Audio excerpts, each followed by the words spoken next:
All right. We're live on Facebook. Are we? It's still loading on my end. It says we're live. All Hi, righty. everybody.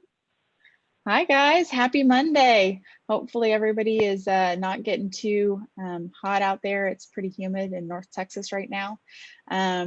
So Christina and I are doing a free home buyer class here for the next hour or so. We are here for no obligation, just basically if you have questions about the home buying process, what it costs, what it takes to get yourself into home purchasing instead of leasing. We are here for your needs. So this is our inaugural Facebook Live Zoom combo. We're a little nervous, so give us some grace on this, but we're going to try to go through the process. If you have questions either via Zoom or via Facebook Live, just jump on, ask your questions, and we'll try to be as helpful as we can. Christina, do you want to tell everybody kind of who you are and what you do? Yeah. So I am a mortgage loan officer, and so I help people with the financing on their home purchase.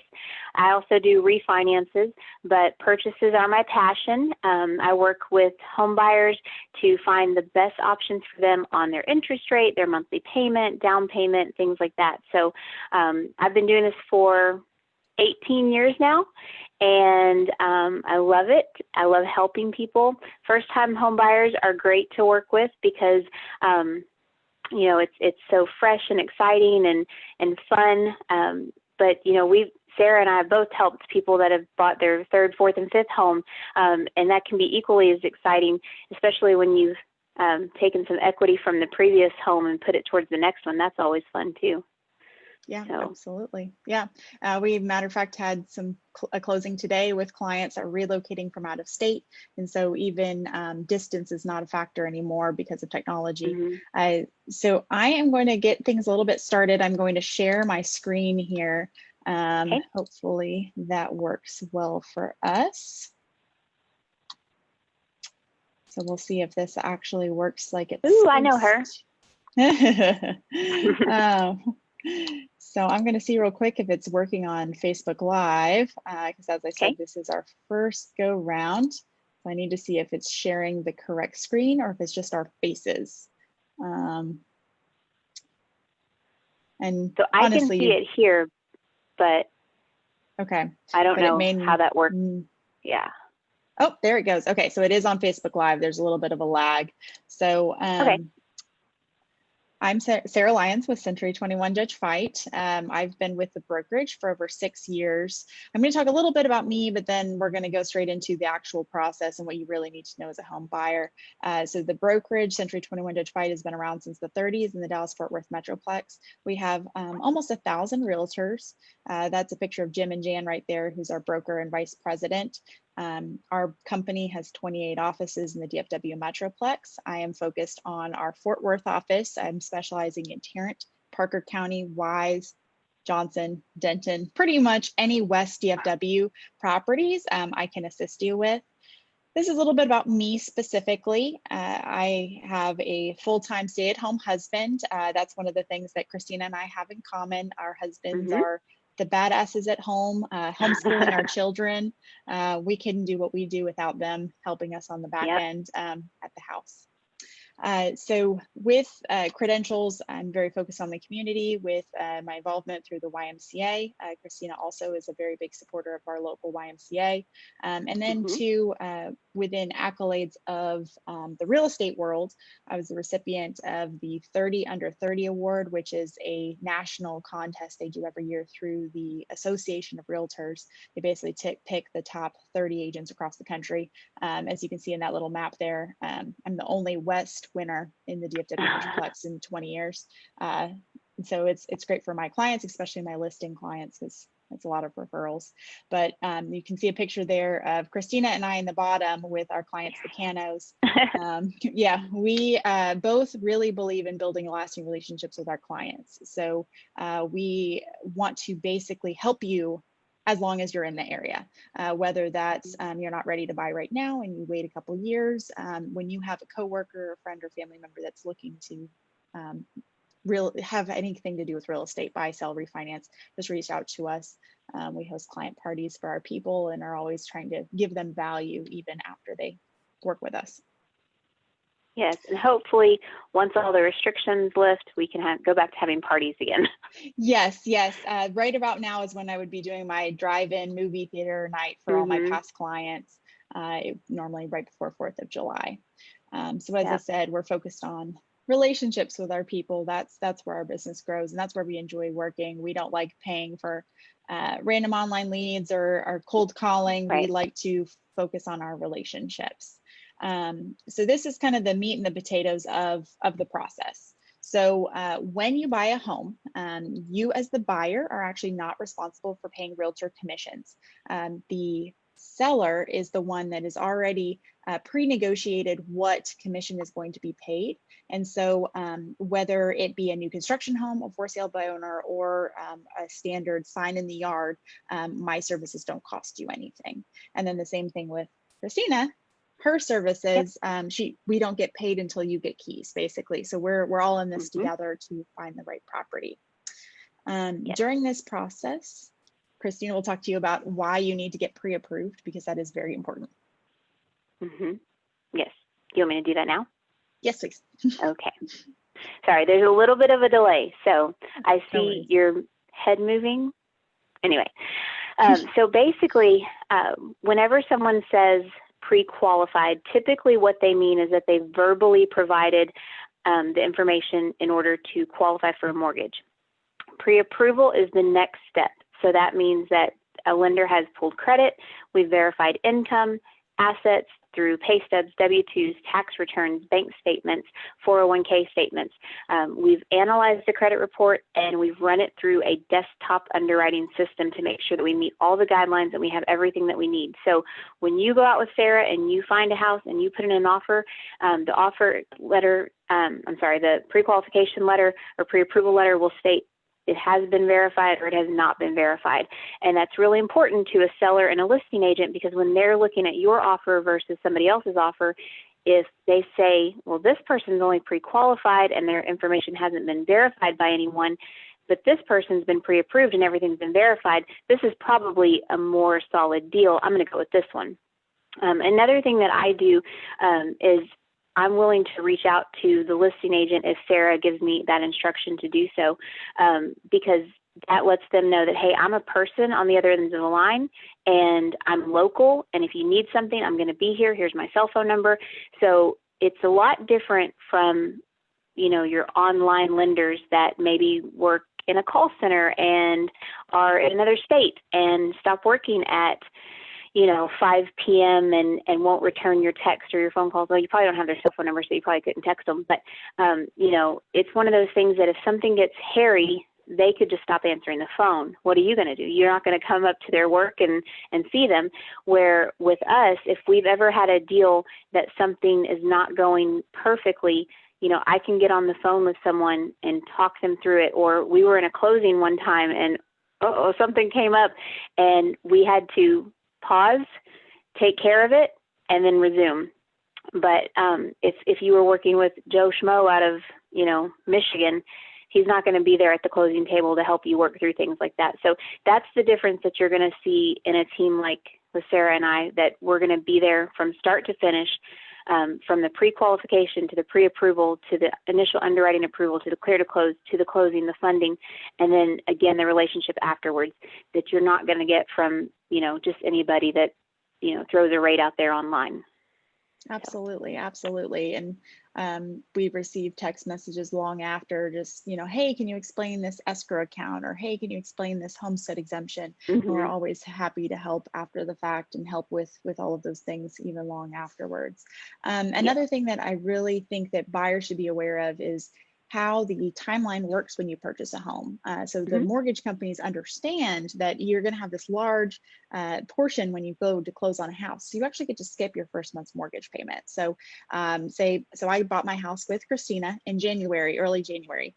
And so I closed January 8th. Well, I didn't have to turn around and make a February 1st mortgage payment. My first mortgage payment was actually March 1st. And then it wasn't actually late until the 15th. And so that's something that, especially if you're in a lease right now and you're trying to figure out your timeline, that's a really great tool and an opportunity to give you that extra grace to give notice, but not be without a house potentially and move and then not have to double pay. And Yeah. that's a big help. And a lot of people will say like, oh, well, I want to buy a house in, September, October. And so when we dig a little deeper and find out why that timeline, sometimes we can find out that, you actually need to start now, because let's say that your lease is up in September. Well, it may take you a couple weeks to find a house. It may take you a couple months to find a house. So getting pre-qualified and getting, the pre-approval process, get your documents collected to know that we're good to go to put in an offer. And then let's say it does take a few weeks to find a house. You go under contract in, July or even in August. You're not going to be closing until September if you go under contract in August. So it may seem like that time frame is really far away, but it comes a lot faster than you would expect. Another thing that I tell people too is, if their time frame's even further out, like let's say you think, well, I want to buy a house at the beginning of, next year. That's totally fine. If you feel extremely confident in your credit scores and your ability to fund your down payment and closing costs, then that is something that, of course we want to talk through. But if you are shaky in any way, you're like, I don't know what my credit score is, or my credit may need a little work. We need to start that process now on working on those things, because one thing that I find, and Sarah probably knows this too, is that, like, let's say you say, I want to buy a house in January. We pull credit in December and say, oh, you can't buy a house. You need to work on this, and this, and it's going to take 4 months. Well, in that 4 months, you're going to be pressured to either move and sign a new lease or sign a new lease where you live. Well, now you're another year out from buying a house.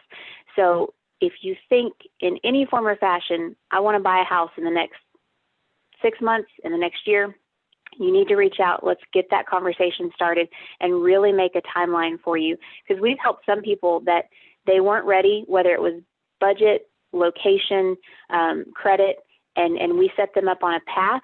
And then when they were ready, then we were able to move forward in the time frame that they ideally wanted. So it helps to start that conversation early. Yeah. And also the type of job too, because depending on what type of employment they have, it may be a time on job issue too. So Yep. Cristina, what does it cost to apply for a mortgage? So there's nothing that you have to pay for on the front end when you're doing the application with me. Like Sarah was saying, we don't get paid until you close. So as a lender, and then with Sarah as a realtor, we do a lot of unpaid work, hoping that we get to the finish line with you. And so when you do the application, all of my advice, all of my expertise, my time, all of that is going to come to you at no cost.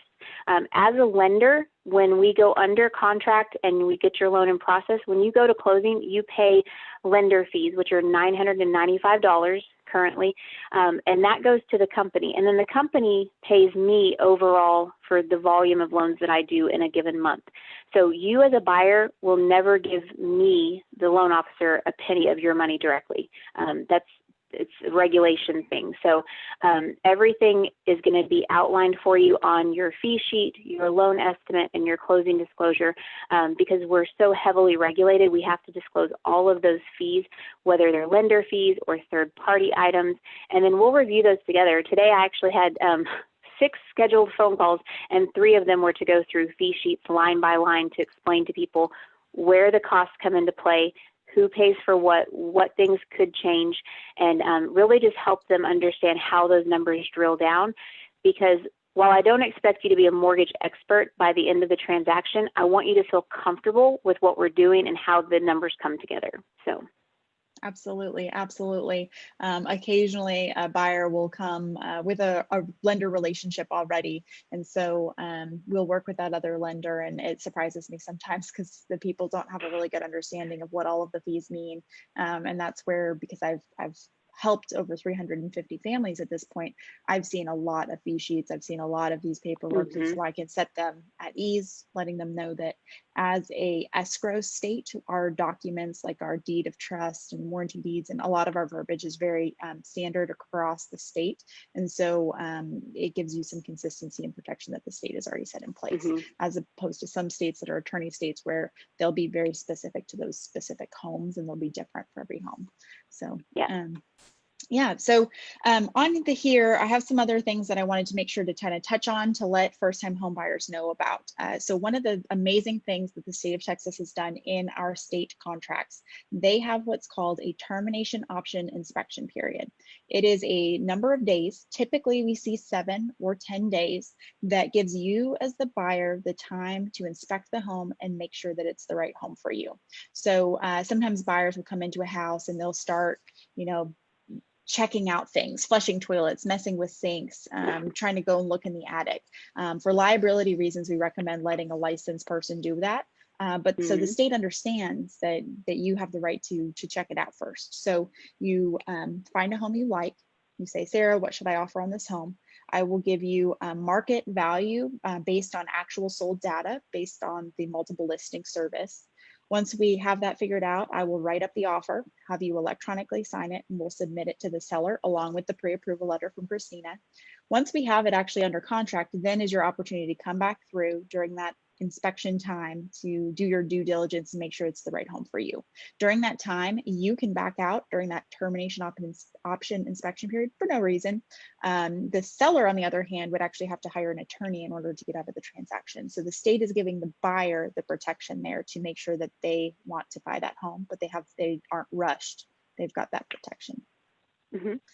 And then with new construction too, so a lot of people will have the misconception that buying a new construction home, they'll bid a better deal if you walk into the sales rep's office and you say, oh, well, I don't have a realtor, or they don't understand necessarily what our role is in that.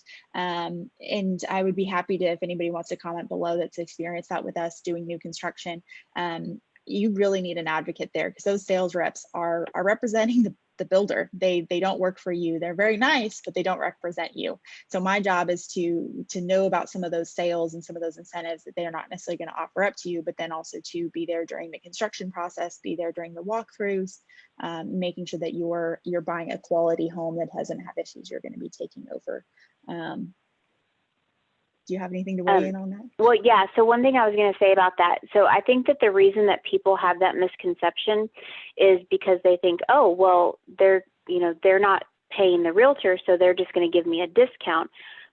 But that's not the way that it works. So for a builder, they typically will go into an area when they're developing it out. They'll go into an area and they'll say, okay, we can sell houses for about this much money. And they've already factored in paying a realtor commission. So when they start setting those prices, they know how much wiggle room they have, and there's actually more wiggle room to do upgrades or things like that versus coming down off the price. Because here's the deal. Like Sarah was saying, when you go to put in an offer on a house and she runs a market analysis for you, if let's say Joe Blow buyer over here negotiated $5,000 less because he didn't have a realtor, then now that builder has to come down on the next price $5,000 because he doesn't have a comp or a comparable home sale to support a higher price. So that's why builders aren't going to, especially in a brand new community, they're just not going to wheel and deal on those prices because they have to set a precedent of a certain price range in order to keep selling at that level. Because if they start coming down, so that just kind of reinforces that having a realtor is not going to cost you any more when you buy a home. You're just basically going to get services for free. So that's a good thing to know when you're going in there. And if let's say Sarah's not available on the day that you need to go out, she can call ahead to the sales representative and register you with them. And I work with a lot of new construction, and the sales reps, they really will honor the realtor's referral. So they're not going to try to cut your realtor out, but they just need to know, because if they don't know, they're going to assume you don't have a realtor, and they could potentially write up a deal and not put her on there. So it's just important that you have really good communication with Sarah and the builder if you go that route. Absolutely, absolutely. And in some cases, just a couple weeks ago, had a buyer really looking in a specific community or a specific price point. And because of my past relationship, my past transactions with the sales rep, we were able to basically jump the line on his waiting list when a home came on the market Nice. before it ever hit the MLS or became public again, he just called up and said, hey, you've got 6 hours. If you guys want it, it's yours. If not, I'm going to the next in line. So we got to jump the line because of that. And that wouldn't have been an opportunity if I wasn't able to help. So this is a graphic of the typical transaction time, typically 30 to 45 days, because Cristina and her team are awesome. They can do it in 25 days. And honestly, a lot of lenders are having a really tough time making their timelines. But we had one this morning. Clients drove in from out of state for our closing, and we were right on time, 28-day close. So, so on this little graphic, typically we submit an offer. We have a couple days of some back and forth with the seller. Once we have an executed contract, meaning everything is signed and initialed by the buyer and the seller, a specific date goes on there that says we are officially bound to each other. From that date, you will know as a buyer what day you're going to be getting the keys, what day you're going to be closing, and all our important dates from that date. So that first period there is the inspection period, which I talked about earlier, the termination option inspection period. This is your opportunity to come back again with the home inspector, to hang out for a couple hours, take extra measurements while the inspector is doing his thing, and then have the right to negotiate repairs. Sometimes we can ask for a credit in lieu of repairs, or a price adjustment.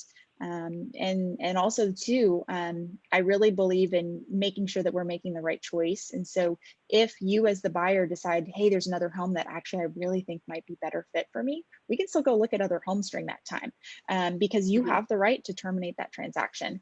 Occasionally that'll happen, or it will just really seal the deal that you really, really do love this home.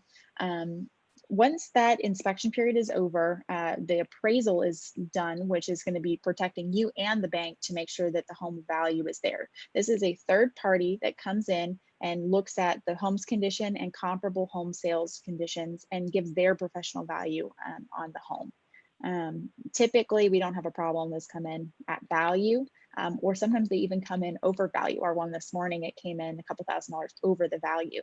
Now the price doesn't increase because the value came over. Really what we do on the buyer side is we do a happy dance, and I notify the listing agent that we met value with no lender required repairs, and we move forward. But what we like to call that in the business is instant equity, because your home is worth more than what you paid.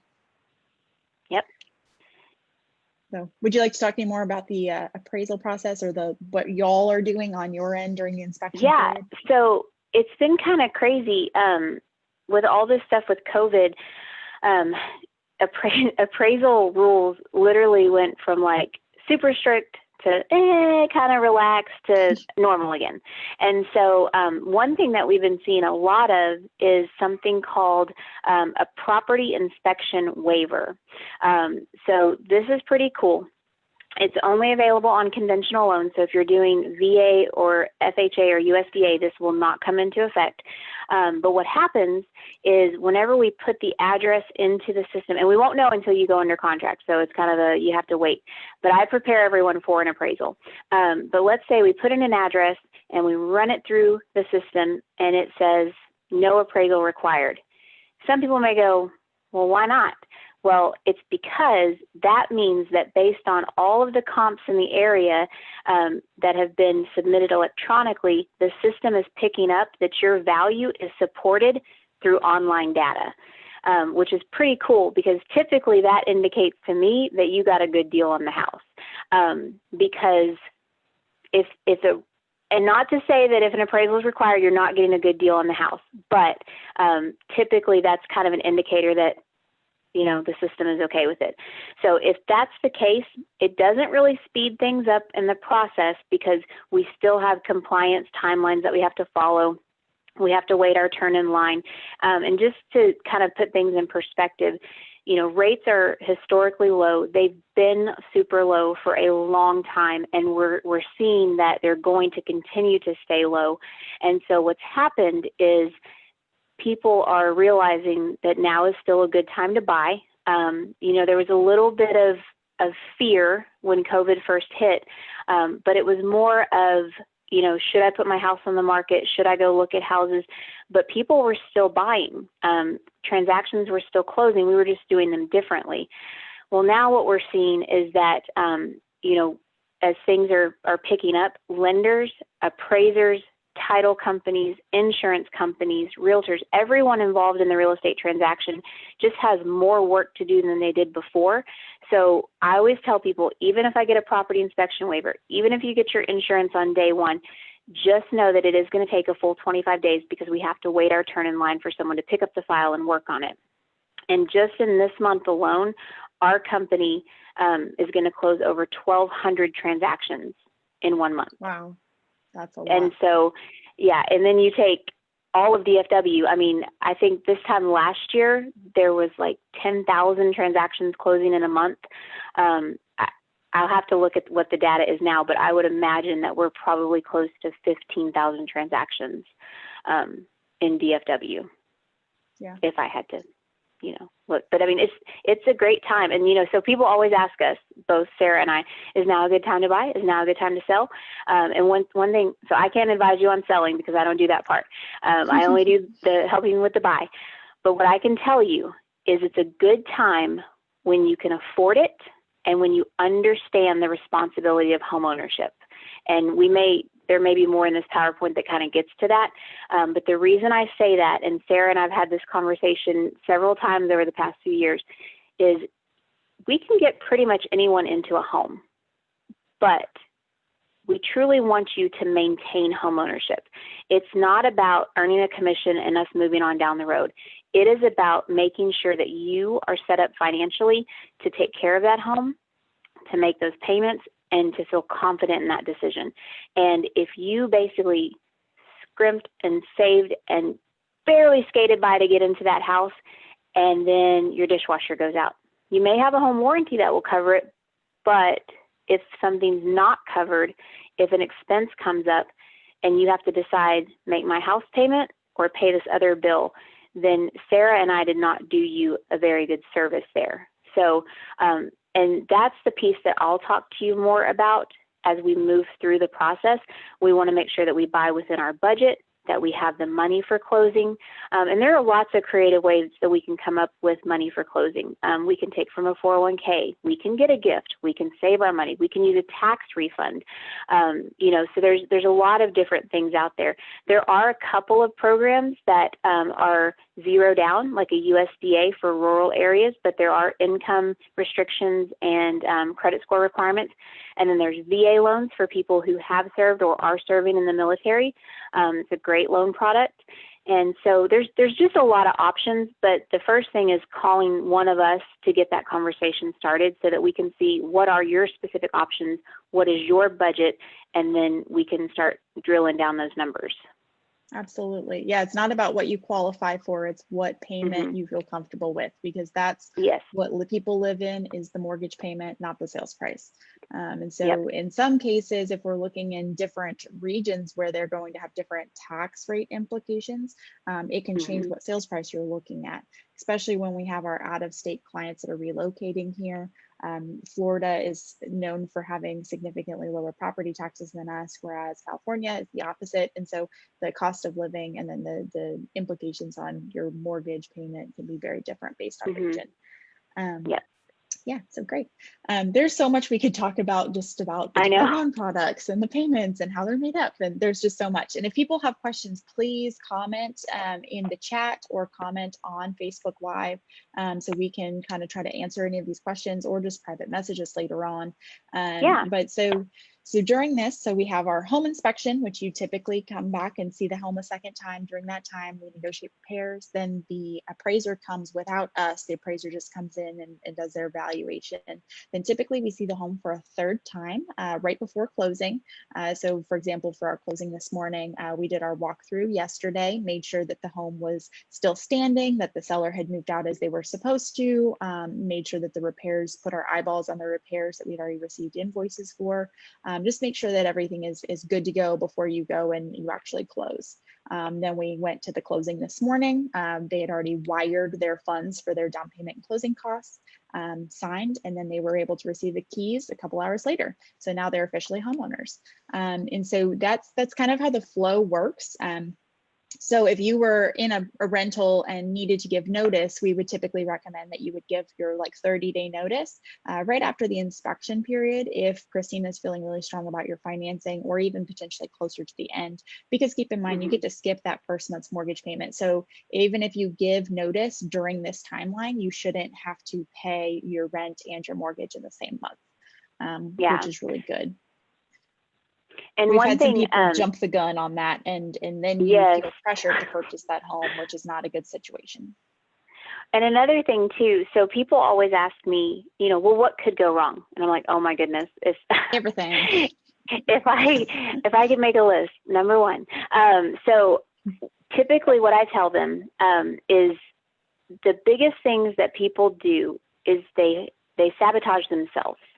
They go out and they buy things without asking permission, which I know seems kind of silly, but if I have you pre-approved with a snapshot of what you are making currently and what you owe currently, then that's the information that I've approved you on.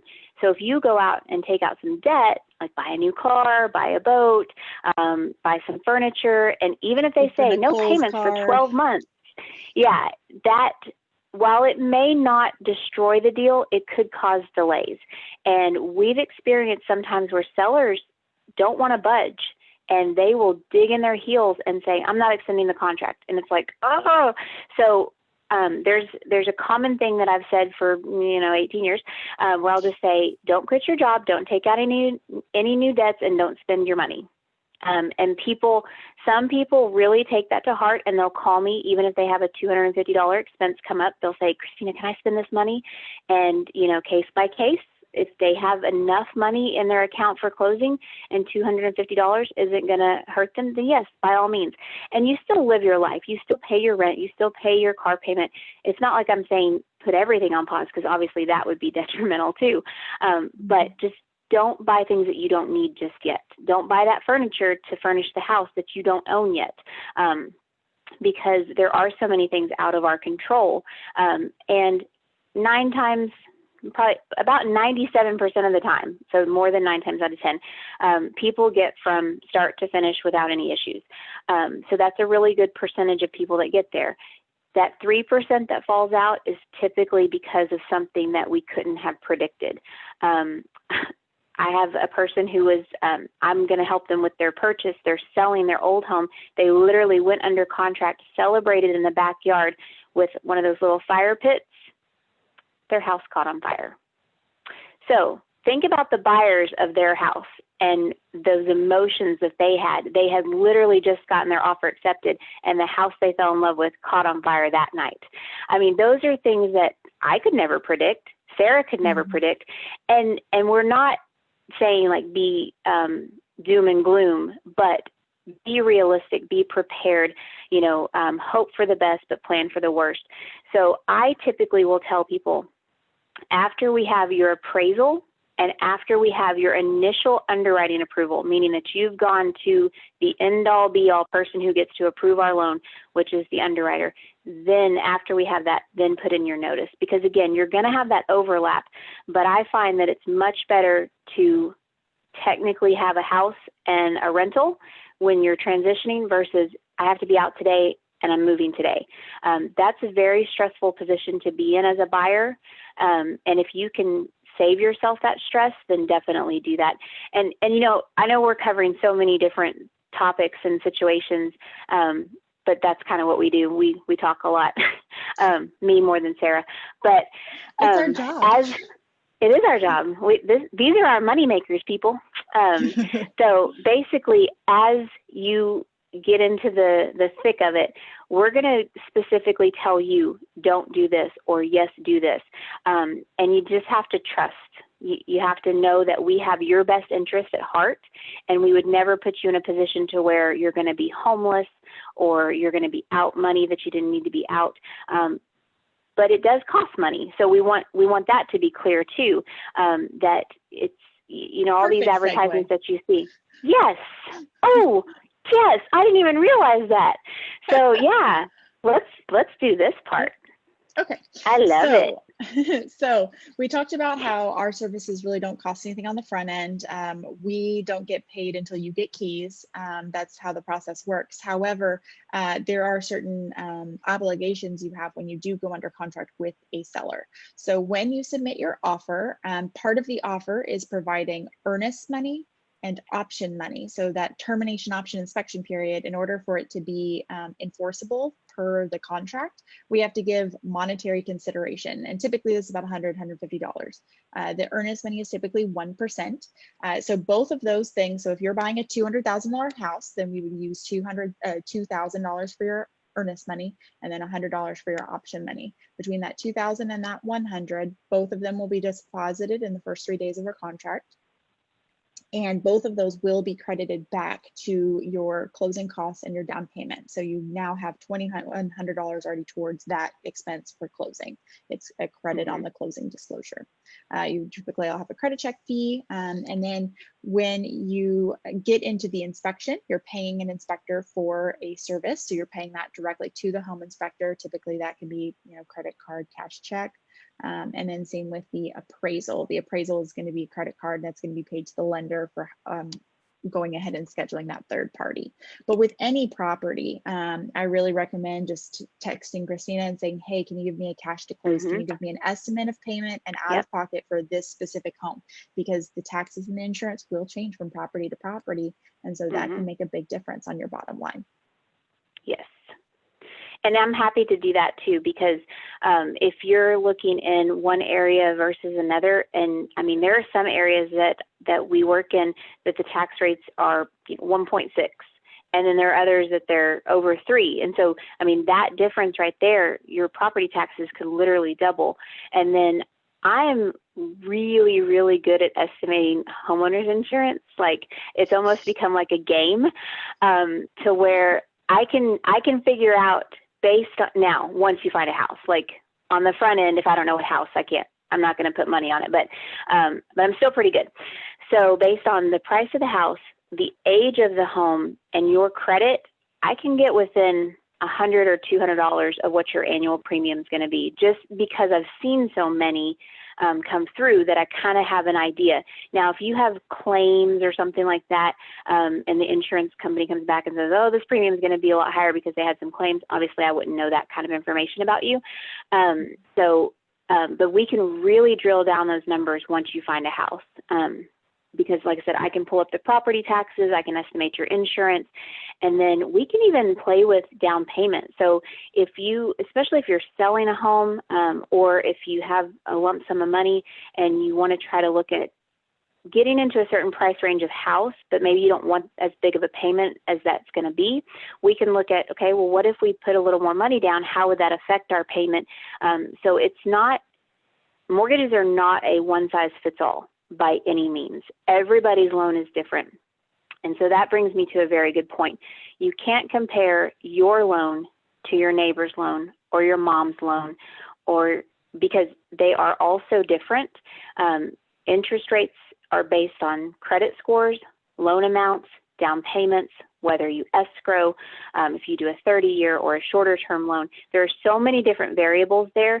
So if you hear somebody go, I got 2.25%, okay, well, probably they didn't, number one. But number two, you don't know what type of loan they had. They could have had a VA loan on a 10-year term, and they have a 780 credit score and a $300,000 loan amount.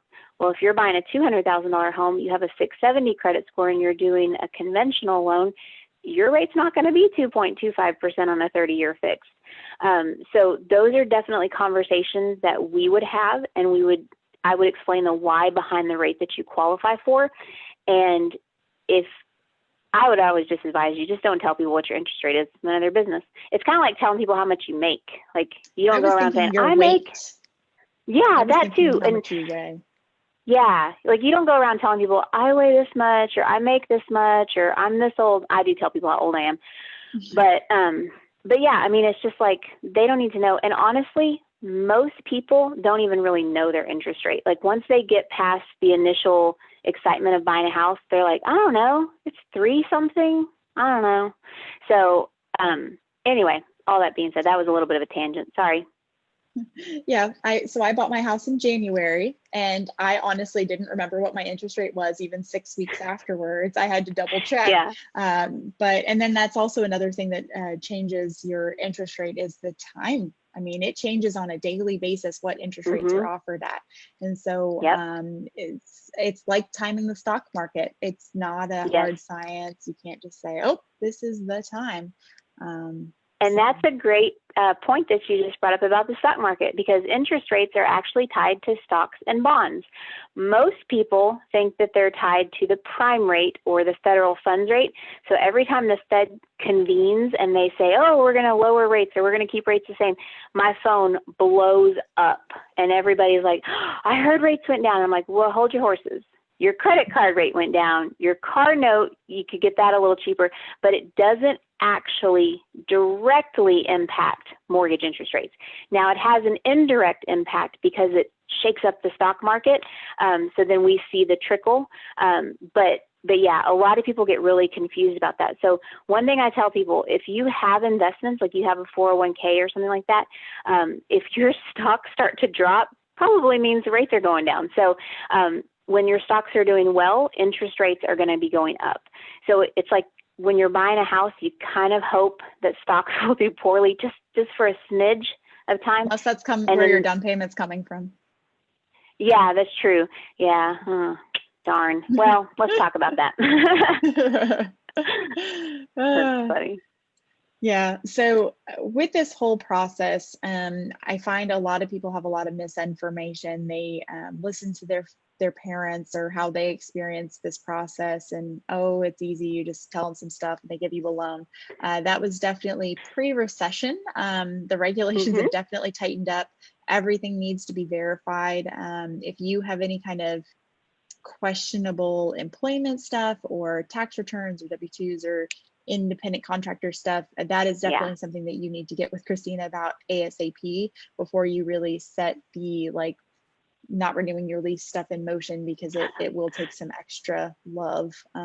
As Yes. a independent contractor and a business owner, I definitely can feel your pain on that. But because we had talked about it beforehand and prepared for it, Christina was able to get us through without too much extra paperwork or extra pain. Yep. And so me and my team, we're very thorough on the front end. One thing that I hear a lot of times when people have talked to another lender or pre-qualified with another lender prior to coming to me is they'll say, the other lender didn't ask me for that, or well, do I have to give you all this information? And I just, I'm just very straightforward. Do you want me to make sure that you really do qualify, or do you want me to just go, yeah, I think it looks good? So personally, I prefer to make sure that everything checks out, because when Sarah puts an offer in on a house for you and it has my name on there, and they go, oh, I love Cristina. Yeah, I've done a deal with her before. She's great. And then that's the time that I go, oh, I didn't really check that information. Then my name is mud here locally. So I like to have a good reputation with the realtors around here. I like them to see my name and my company name and go, yeah, that's a good lender. That person communicates. They close on time. I know that their offers are solid. So if it feels like it's a lot of information on the front end, just know that it's to save you the headache throughout the process. Not to say that we won't ask for something else, but it cuts down on the one more thing. So. Yeah, absolutely. Absolutely. Yeah. Because if you don't ask for it on the front end, it's going to get asked for. It's just going to Yeah. be later on the process. We've had when you've already more packed than everything away. Oh yeah, yeah. Or you don't have that document because you actually don't qualify, and now it's Mhm. It's ultimately not our money; it's our reputation on the line if the deal isn't Mhm. able to close. And Yep. I honestly, we've had one denial in 4 years Oh working yeah. together, and Yeah. it wasn't a true denial. It was we need to adjust some Yeah. things and do a different home, We. and we still were able to Yep. get them into a home. Yep. I remember So. that. Yeah, because yeah, I don't like denials. Denials are no fun. But I'm very. I don't want to say creative, because really with lending, you can't get creative like you used to be able to. But I will beat a dead horse. Like, I do not give up. I'm going to keep trying. Like, as long as you as a customer are super committed, I'm super committed. Thing is, I can't want it more than you. So, if I say, hey, I need you to pay off this debt, or I need you to, like, let's say you have a bunch of cash at home. I can't use your cash. Please, please, please don't go put it in the bank and then be like, I want to buy a house. There's a process to that so what we should do is we should talk about it first. And then if we have time, you can go put that money in the bank, and then you can let it sit there. So I'm not going to see it going into the bank, because technically cash is not a traceable form of down payment. So if you have a banking relationship and then you just go and throw a bunch of cash in the bank, I can't use it as a lender, because I don't know where it came from. There are Why is that? Why do you need to know where it is? Because pre-recession, and even now still, a lot of people will try to use loans for what's called money laundering and mortgage fraud, where basically they try to put that money in there to make it clean by buying a house, and they'll sell the house. Now, I will tell you, all of that fraud stuff is kind of way over my head, because the minute I sniff something that seems a little suspicious, I shut that down. I don't, fraud is not good. I mean, there's so many different forms of it, and there are still people doing it today. But it's one of those things that could cause me to lose my license and possibly go to jail. So it's not worth it. Because as Sarah was saying, we both have stay-at-home husbands who homeschool our kids. And I have 4 children, so I have a lot of mouths to feed. But also, it's an integrity thing for me. Like, no loan, and I've said this since the early 2000s, no loan is worth my license. So if I've had people say to me, well, how could I qualify? What could I do?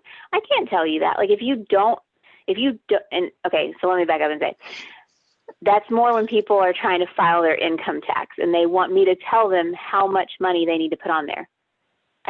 I can't tell you how to file your taxes. If you didn't make that money, then you don't need to tell the government you made that money. That's fraud.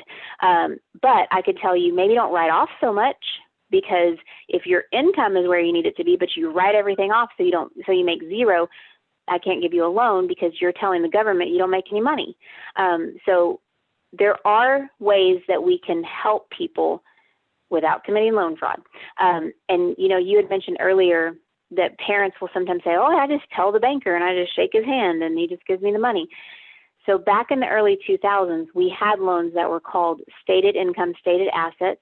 We had some that were called no income, no assets. So literally, if you could fog a mirror, you could get a loan. And they were fast track, sometimes no appraisal, sometimes no verification of employment. Okay, here's your money. Well, then when the market crashed, and all these homes started to get foreclosed on, they realized, wait a minute, maybe we should do a little more checking on people as far as what they make, where their money came from, stuff like that. So there's always a reason behind our requests. And as a lender, my company doesn't make those rules. So we are regulated by the federal government, and then the people that invest in our loans, which are Fannie Mae, Freddie Mac, and Ginnie Mae. Ginnie Mae does the government loans, FHA, VA, USDA. So when we're telling you what the rules are, it's not because we like to make you jump through hoops. It's because that's how the loan gets approved. If it doesn't fit in the box, we are owned by a bank that could potentially do a short-term loan for you to get into a home if we have a long-term solution to get you out of the bank's loan. So Sarah and I have had a couple of customers where they didn't quite meet the criteria based on jobs, relocating, changing their income structure, but they had good credit, they had the money for the down payment, they do qualify. So we know that there's an exit strategy. So the bank provided the initial loan to get them into the house, and then the plan is that I will refinance the loan once they qualify through traditional channels. So like I said, Sarah and I, we don't give up easy. If you want a home and it makes sense, then we'll help you get there. Absolutely, absolutely. And that's one of the things that quickly, early on when we started working together, realized that Christina really is different than a lot of lenders because she doesn't see people as numbers. She sees them as people Hmm. and families that she's personally helping. And Yep. so we've had multiple ones where they were denied by other lenders, and you were able to work through it, think creatively, problem Hmm. solve in order to get the goal met at the end of the road, that other Yep. lenders just frankly wouldn't have even bothered using their time on. And that's one of the things with a lot of the bigger banks, kind of like you touched on earlier, where when it's a larger bank and they have a call center and they have a Hmm. number of calls and their 1-800 number, they aren't willing to put in that extra work, that extra Yeah. time. So I can actually speak to the call center mentality because I got my feet wet in the early 2000s in a call center.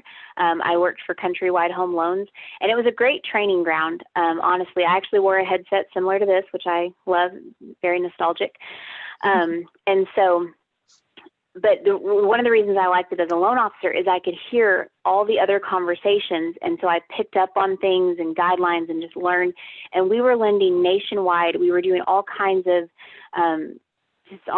stuff. And, people can say what they want about Countrywide. It was a good company when I worked there. And I didn't feel like my group and our little, section, we were doing anything wrong. But looking back, there was a lot of stuff going on behind the scenes that kind of helped with the implosion of the mortgage industry. But with all that being said, so we were sitting in these cubicles, and they're low, so you can kind of see across the horizon of all the other loan officers, and everybody's got their headsets on. And there's this little ticker thing up on the wall that tells you how many calls are waiting for you to answer them. And if you knew that a loan wasn't going somewhere because someone was challenged with their credit or someone, was kind of combative or whatever, it was like there's 25 calls waiting and those people may qualify and I might get a paycheck. And so, there was that pressure to move on to the next, move on to the next, move on to the next. And so you could either refer them to another division or you could say, oh, I'll send you some information and get off my phone, in a nice way. And I actually, in my division that I worked in, we were what was called new customer acquisition. So like all the TV commercials came into our call center, and slowly they started to transition us to something called full spectrum lending, which was their subprime division. I was horrible at selling subprime loans, horrible, because the rates were high, the fees were high. And so what I did is when people had bad credit scores, I would say, hey, if you just do this, this, this, and this, and this, you can get your credit score up and call me back in 6 months and we could do a better loan. And our calls were recorded. And so my manager said, Christina, if I hear you do that one more time, you're fired. And I was like, uh-oh. Yeah, it was bad. So that's when I kind of realized, the call center was not for me.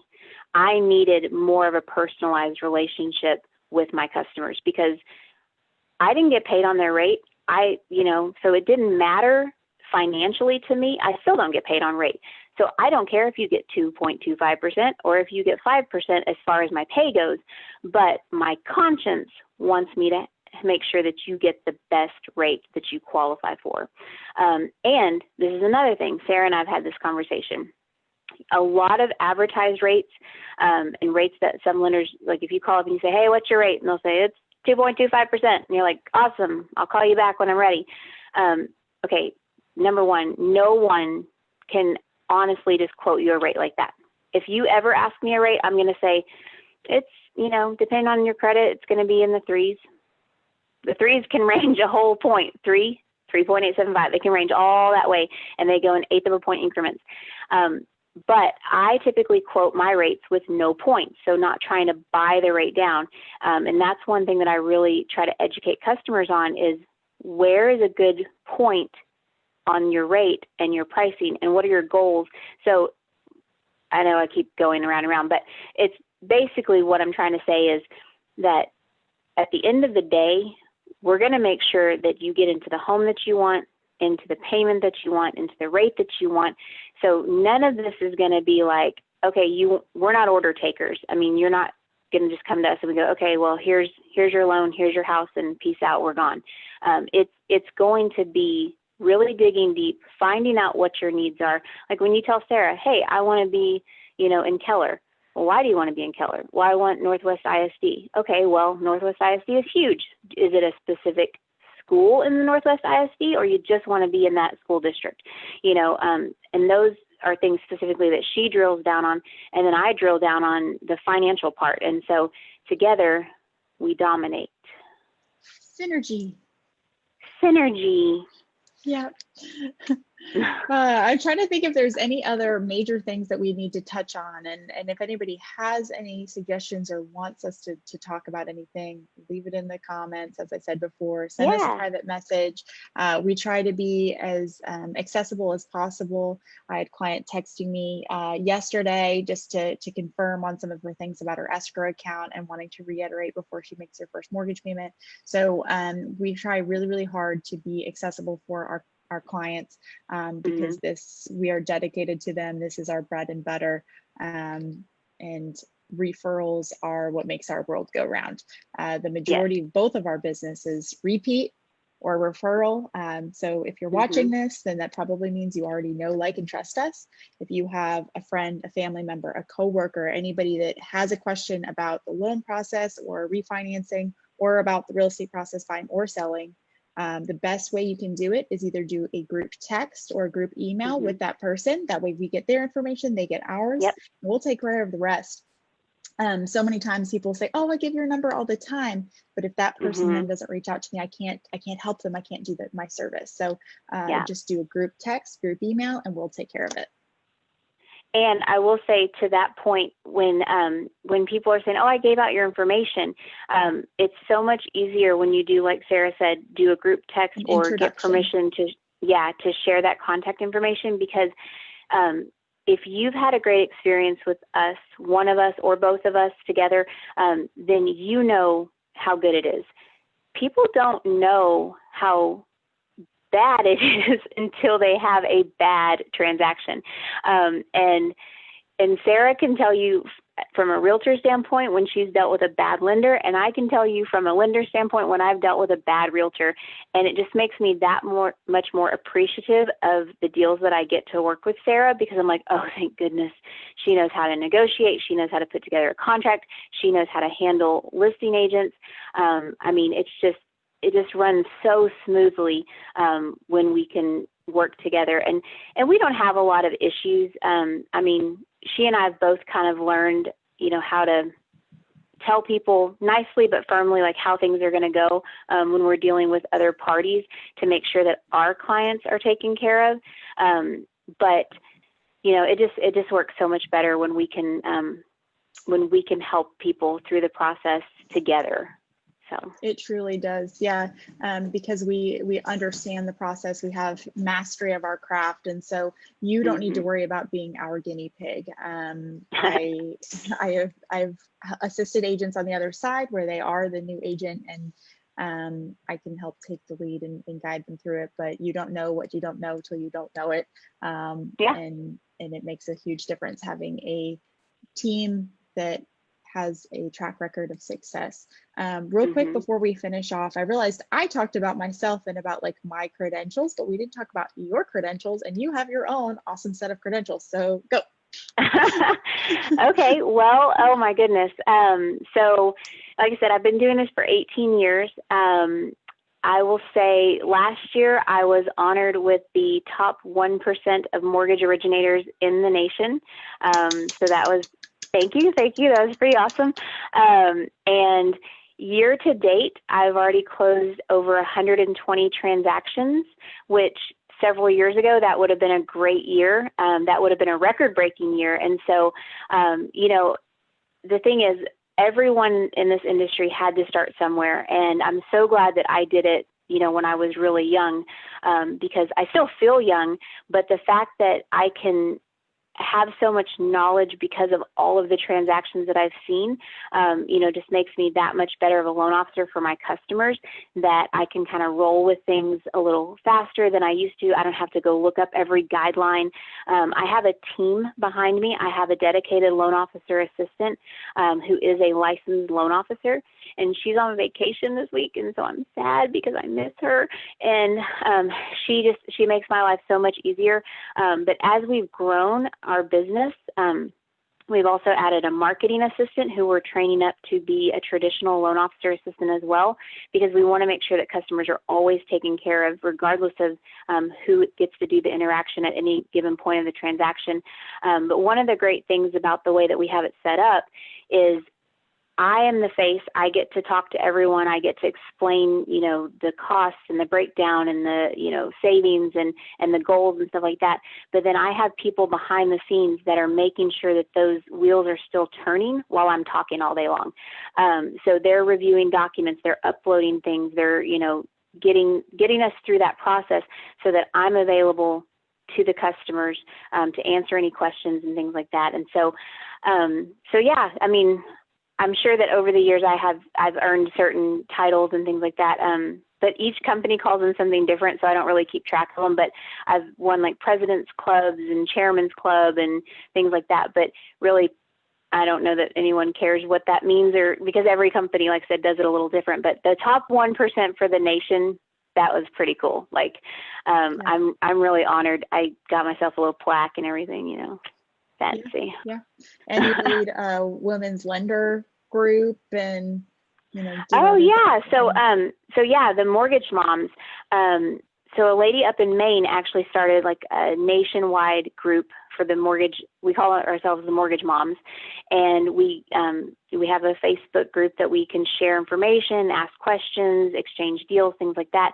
And then locally, I've partnered with another mama, and we get together and we kind of mentor and help other loan officers just with, whatever they need. Because even though, yes, we're competitors, we're also allies and friends. And it's good to know people that work at other companies that do what you do, because sometimes they may have a product that I don't have, or, a guideline that I don't follow or something like that. So, and then also, I don't know who, but somebody said I am the world's best boss.